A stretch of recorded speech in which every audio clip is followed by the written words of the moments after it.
Good morning. আজ রবিবার 10 তারিখ। জয়ীর পরিবারে তোমাদের অনেক অনেক স্বাগত, আর তোমাদের জানাই অনেক ধন্যবাদ আমার পরিবারে আসার জন্য। তো আজকে সকালটা শুরু করছি। আজ অনেক কাজ পড়ে রয়েছে, অনেক কাজ। কাল কিছু কাজ সামটেছি, তোমরা ভিডিওর মাধ্যমেই দেখতে পাবে, জানতে পারবে। সেটা অফ ক্যামেরায় করা হয়েছে, কিন্তু যেই মুহূর্তে আমি যেই সমস্ত কাজগুলো করছিলাম সেই সময় আমার একটা বিশেষ দরকারি ফোন আসে। তোমরা জানোই, এখন জানতে পেরেছো। তো সেটাই আমার কাছে বহুত ইম্পর্টেন্ট। একটু কিছু দেখে তোমরা ডাউট তো করেই ফেলেছো যে শোকেসটা এই ওয়ালে কী করছে, এই ওয়ালে তো ছিল না। তো এখন সবজি বাজার গোছানোর পালা, এদিকে রান্না করার পালা। ঘর যেভাবে ছিটিয়ে রয়েছে সেই দিকে আবার সুন্দর করে গুছিয়ে তোলা, ওরে সর্বনাশ। আজ অনেক সময় লেগে যাবে, অনেক সময় লেগে যাবে। গেছিলাম বালিগঞ্জ, সেখান থেকে সমস্ত কিছু নিয়ে আসা হয়েছে। সবজির দাম কি কমবে, সবজির দাম এক এক করে বাড়তেই আছে, মানে মাথায় হাত পড়ে রীতিমতো। যে দাম বাড়ার তো এখন কোনো কথাই নেই, কেন এত দাম পড়ছে। একদম শাক পাতাতে ভরিয়ে দিয়েছি, খাওয়া হয় না। নিম পাতা নিয়ে এসেছি হুলুর জন্য, আর আমার জন্য মাথার তেল রেডি করব। ওদিকে সমস্ত কিছু পড়েই রয়েছে, কিছুই গোছানো হয়নি। টুকটুক করে সব কিছু করছি, তোমাদের আপডেট জাস্ট দিলাম যে বাজার করে নিয়ে আসা হয়েছে। মাছ মাংস আনা হয়নি, সেরকমভাবে পরিস্থিতি নেই এখন মাছ মাংস নিয়ে আসলে অবশ্যই তোমাদেরকে আমি জানাবো।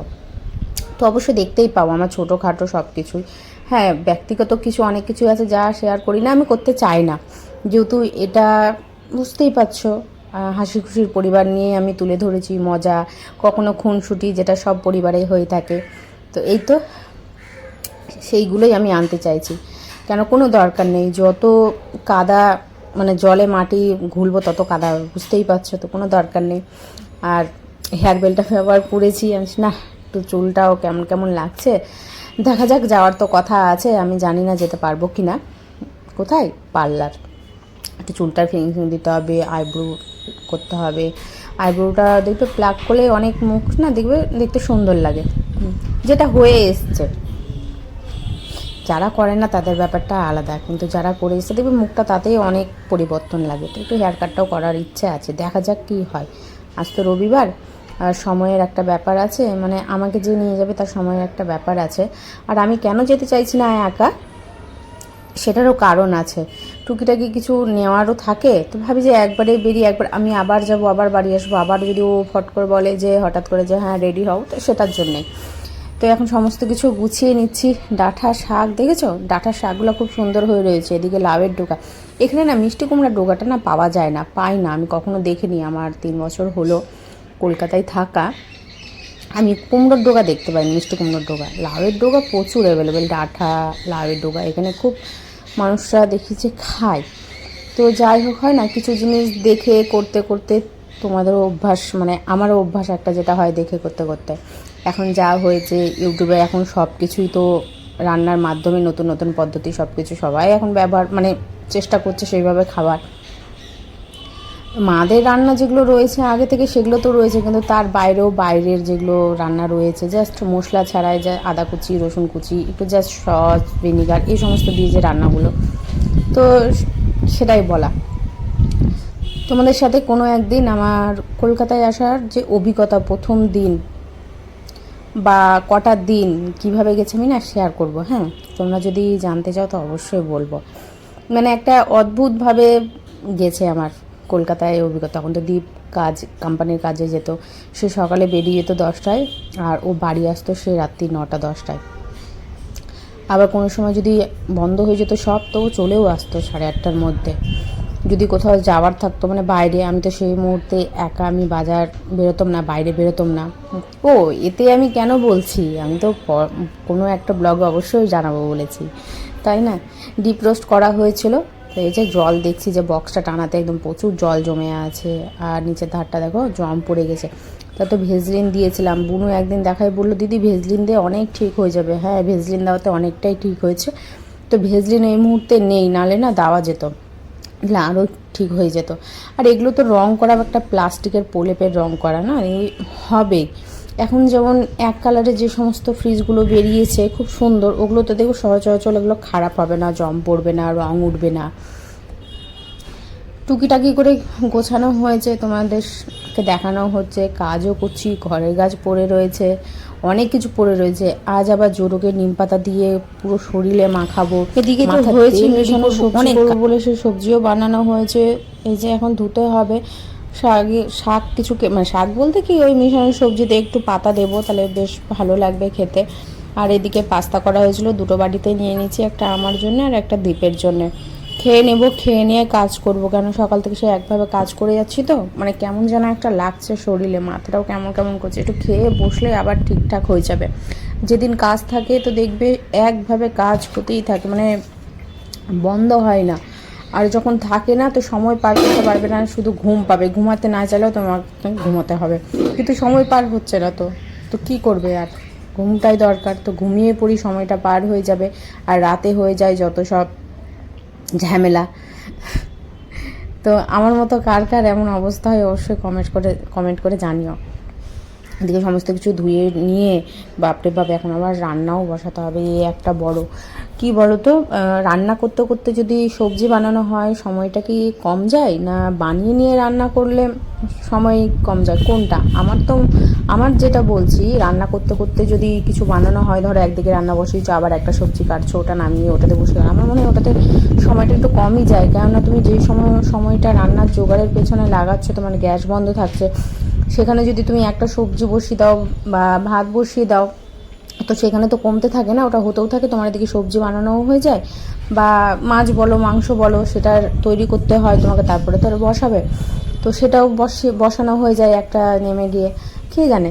তো যাই হোক, সবার আলাদা অভিজ্ঞতা আর কি, যার যেমন সুবিধা হয় সে সেইভাবে কাজ করে। আমার কোনো সময় হয়, আবার কোনো সময় একবারে জোগাড় করে দুই দিকে দুই কড়াইয়ে বসিয়ে দিই, এমনটাও করেছি আমি। সব রকম করেই দেখেছি, কিন্তু একা ঘরে ওই যাই করো, রান্না করতে হবে, ঘর পরিষ্কার করতে হবে, নিজেকে যত্নও নিতে হবে, তাই না?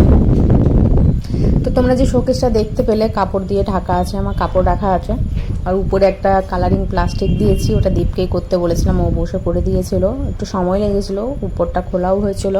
তো সেই সময় না শোকেসটা যখন আমি সরাই, আমি অবশ্যই ভালো করে তোমাদেরকে দেখিয়ে দেবো, তোমরা দেখতেই পাবে।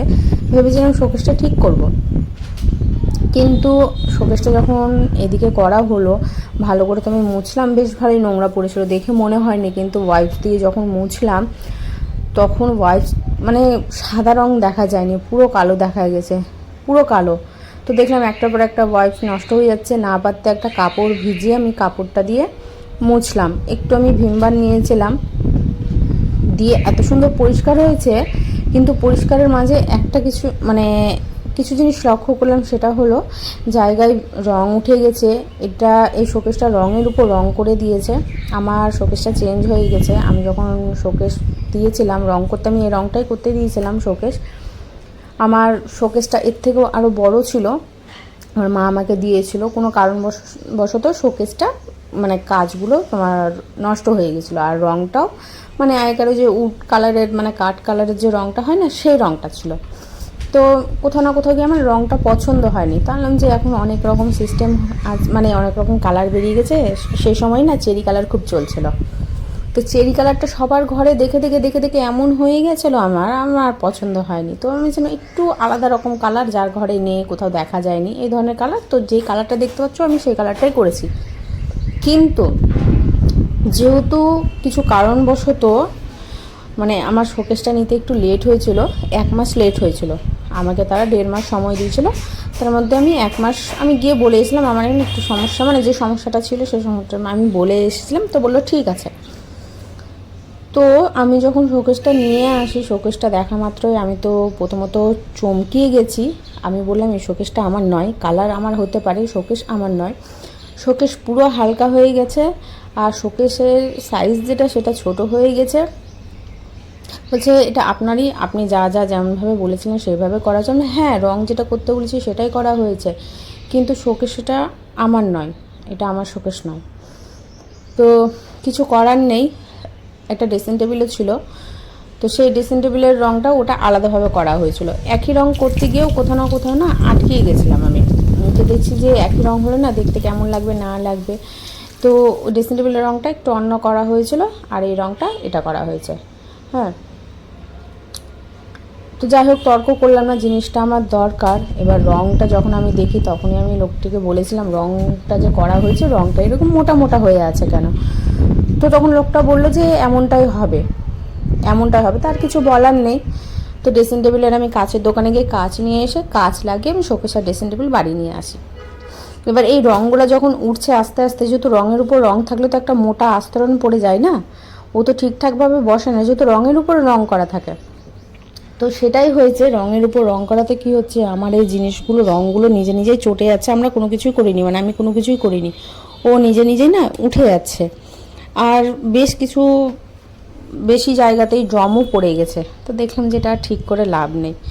আমি ভেবেছিলাম যদি 2-3 হাজারের মধ্যে যদি ঠিক হয়ে যায় রং করে কাচ লাগিয়ে, কাচের তো বেশি দাম নয়। আমরা তো জিজ্ঞেস করে এসেছিলাম ধর্মতলাতে যখন গেছিলাম, তখন জিজ্ঞেস করে এসেছিলাম, বলে যে 50 টাকা মিটার দাম। তাহলে যে কাজ ঝামেলা হবে না, কিন্তু রঙটা তো দেখছি যে রং করে টাকা নষ্ট করে লাভ নেই। 3,000-এর বেশিই লেগে যাবে সব কিছু নতুন করে লাগাতে, কেননা এই চাবির লক জম পড়ে গেছে, তারপরে এই যে হ্যান্ডেলগুলো ধরছি সেগুলো জম পড়ে গেছে। আমার মনে হয় 4,000 টাকা খরচ হবে। তো 4,000 টাকা খরচ করার থেকে আমার মনে হয় ওতে যদি আর কিছু টাকা লাগাই তাহলে আমার একটা নতুন শোকেস চলে আসছে, ঠিক তো? তো তার জন্যে আমি আর এটা আর কোনো কিছুই করছি না, আর করতে চাইছি না। যেভাবে আছে সেইভাবে চলুক, যখন হবে তখন সব একটা একটা করে সব হবে। আমার যা হারিয়েছে তার ঠিক ডবল হবে। আমি এটা আস্থা আস্থা রেখেছি একটা, যে যা হারায় তার ডবল হয়, মানে যা আশা করা যায় না তার থেকে বেশি নাকি দেয়। রাধারানী কারোর কষ্ট দেখতে পারে না তার ভক্তদের। হ্যাঁ, আমি রাধারানীকে মানি আর মহাদেবকে মানি, আমি দুজনকে ভীষণভাবে মানি আমি। তো এটা আমার আস্থা না, আমার ঘরে যা যা নষ্ট হয়েছে তার সব কিছুই আসবে, আমার বিশ্বাস আমার রাধারানীর কাছে সব ঠিক হবে। কষ্ট না হলে নিজেকে শক্তিশালী করার পালা, মানে পেটে খাবার দেবো। বাকি তো সব কিছু দেখতে পেলে কেমন লাগলো অবশ্যই কিন্তু জানিও। পেজটি সাবস্ক্রাইব করতে ভুলবে না, লাইক কমেন্ট তো অবশ্যই, আর শেয়ার অবশ্যই করবে। কমেন্টের মাধ্যমে কিন্তু অবশ্যই জানিও কি ভালো কি খারাপ, কি ঠিক কি ভুল। আর এই হলো আমার যে চেঞ্জ করেছি, একটু মাঝে মধ্যে ভালোও লাগে চেঞ্জ করলে, জিনিস থাকুক বা না থাকুক, যতটুকু যা আছে সেটা নিয়ে সন্তুষ্ট হলেই হলো। আমি ঠিকঠাক